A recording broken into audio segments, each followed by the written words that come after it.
Welcome to Moments of Grace. I'm the Reverend Yejiday Peters, Vicar of St. Chad's with St. Mary's and St. Albans here in Shropshire, England.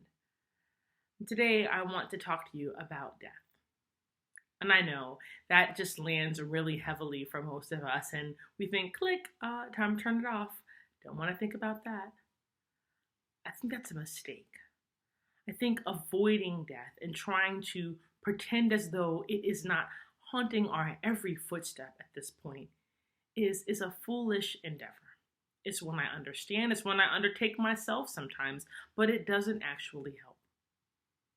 We are surrounded by statistics on a daily basis that let us know just how many people have died from the coronavirus.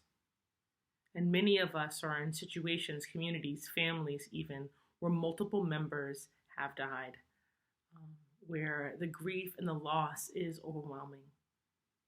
And so to pretend as though death does not have a real grip on our psyche, on even our understanding of this moment, I think it's a mistake, and it's understandable. At the core of the Christian faith is a belief that Jesus comes into human life, has entered into the creation, and has not only experienced death, but has vanquished its power over us. And I want to be clear that this does not mean that Christianity is saying, and now people don't have to hurt anymore. And now death is no longer a real thing. For us who live in this human life, death is an absolutely real thing. And at the same time, what happens in the larger story of Christian faith is the truth that death does not have the final say over things. And I think that's a terribly important thing to remember when one is surrounded by death. Because there's a way that the reality of death, as stark as it is, begins to color every moment of our lives in a way that isn't inspiring or hopeful or clearing. It's actually overwhelming, depressing, and frightening.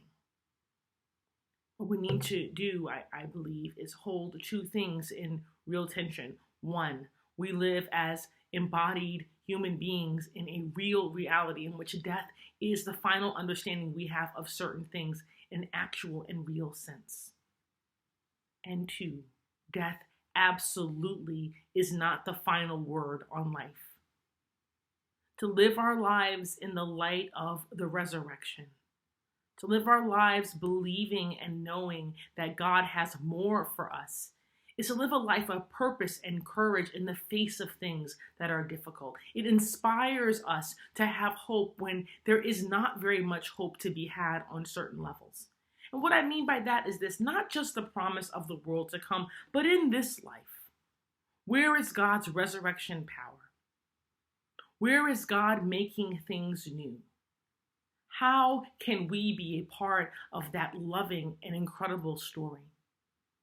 And in our own lives, when we find our hopes are dying, when we are frightened by real things, things like money that doesn't stretch to the end of the month, things like relatives who have died, and a grief that cannot be comforted. Where is God, our God of love, who also knows and knew and understands what we are going through? How is God with us in these moments? And how will God transform us and the world we live in through the power of death and resurrection, the power of the life that is life?